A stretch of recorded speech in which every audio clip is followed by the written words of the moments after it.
झारखंड में विधानसभा चुनाव के लिए मतदान से पहले आयकर विभाग यानी इनकम टैक्स डिपार्टमेंट ने बड़ा एक्शन लेते हुए सूबे के मुख्यमंत्री हेमंत सोरेन के निजी सलाहकार सुनील श्रीवास्तव समेत कई और लोगों के ठिकानों पर छापेमारी की। शनिवार की सुबह रांची में 7 जबकि जमशेदपुर के भी कई ठिकानों पर दबिश दी गई। इससे पहले 14 अक्टूबर को जल जीवन मिशन में हुए घोटाला मामले को लेकर परिवर्तन निदेशालय यानी ईडी की टीम ने हेमंत सोरेन सरकार के कैबिनेट मिनिस्टर मिथिलेश ठाकुर के भाई विनय ठाकुर, निजी सचिव हरेंद्र सिंह समेत विभाग के कई इंजीनियरों के ठिकानों पर छापेमारी की थी।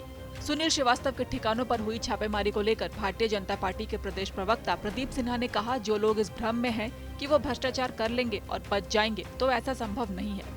वहीं झारखंड के पूर्व सीएम बाबूलाल मरांडी ने कहा कि जो लोग भ्रष्टाचार में शामिल हैं, छापेमारी उन्हीं के ठिकानों पर तो होगी। अब तो सचिव और उनके नौकर के घर से 33-35 करोड़ रुपया निकल गया। आप लोगों ने देखा वो नोट की पहाड़, एक ऑफिसर के सीए के घर से नोटों की पहाड़ निकली। तो ये नोटों की पहाड़ तो उन लोगों के यहाँ निकलता है, तो जांच कहाँ होगी? उन्हीं लोगों के यहाँ आरोप तो अब भारतीय जनता पार्टी के ऊपर लगा रहे हो। क्या करेगा? इलेक्शन है उनके इशारे पर। अरे भैया चुप तो नहीं रहेगा ना, बोलेगा ही वो। आखिर क्या बोलेगा? कुछ तो बोलेगा। ये तो नहीं बोलेगा हम लोगों ने गड़बड़ किया। बदले की भावना की भी बात सामने आ रही है। क्या भावना यार? पूर्व में जो जीडी गोयनका के जो मालिक यहाँ जो हुई थी, जीडी गोयनका के मालिक यहाँ जो हुई थी, तो उन लोगों का कहना है कि भाजपा नेता के भाई हम बदले की भावना क्या करेंगे? इन लोगों से कौन बदले की भावना खेलेगा बताओ? इतना हम लोगों का फुर्सत नहीं।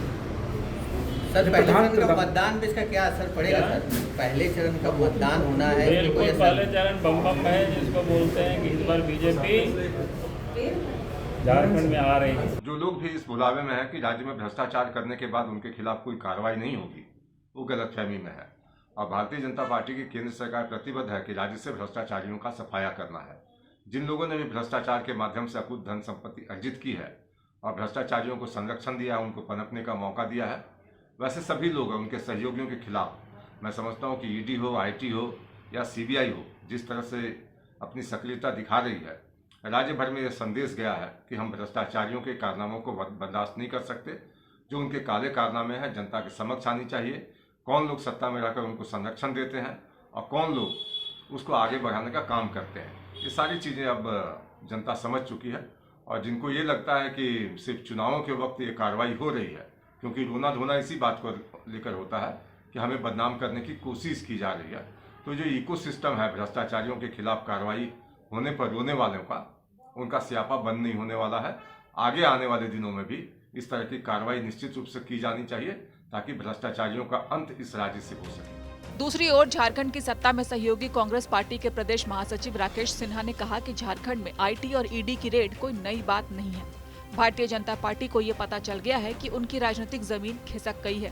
देखिए, झारखंड में आईटी रेड या ईडी की रेड कोई नई बात नहीं है, क्योंकि भारतीय जनता पार्टी पूरी तरह अब डर गई है, उनमें भय समा चुका है। अब उन्हें लगता है कि हमारे नीचे से पूरी तरह जमीन खिसक चुकी है। लाख झूठ साजिश षड्यंत्र के बावजूद अब राज्य की जनता भारतीय जनता पार्टी पर भरोसा नहीं कर पा रही है। तो फिर से एक बार वो विपक्ष के नेताओं को डराने का धमकाने का प्रयास आईटी और ईडी के द्वारा कर रहे हैं। स्वाभाविक तौर पे हमें इससे कोई फर्क नहीं पड़ता। हम कल भी संघर्ष किए थे, हम आज भी संघर्ष करेंगे। हम संविधान बचाने को लेकर के, लोकतंत्र बचाने को लेकर के और देश की संवैधानिक संस्थाओं की रक्षा को लेकर के हमेशा तत्पर रहेंगे। और यही काम कांग्रेस हो या महागठबंधन की सरकार हो कर रही है, क्योंकि मैया सम्मान योजना, अबू अब्बास योजना जैसे योजनाओं से भारतीय जनता पार्टी पूरी तरह घबरा चुकी है। और ये घबराहट में आईटी की रेड और ईडी की रेड राज्य में फिर से एक बार नौकरशाहों के ऊपर सरकार को बदनाम करने के लिए करवा रही है। बताया जा रहा है करीब 17 ठिकानों पर आईटी ने दबिश दी। इस रेड में क्या कुछ बरामदगी हुई, इस बारे में कोई ठोस जानकारी सामने नहीं आई है। झारखंड में विधानसभा चुनाव की प्रक्रिया शुरू होने में कुछ ही दिन का समय बचा है। इसी बीच आयकर विभाग ने ये एक्शन ले लिया। झारखंड के 81 सीटों पर 2 चरणों में चुनाव होने हैं। पहले चरण की 43 सीटों के लिए 13 नवंबर को वोट डाले जाएंगे, जबकि 20 नवंबर को 38 सीटों पर वोटिंग की जाएगी। चुनाव के नतीजे 23 नवंबर को सामने आएंगे। रांची से अशोक कुमार की रिपोर्ट।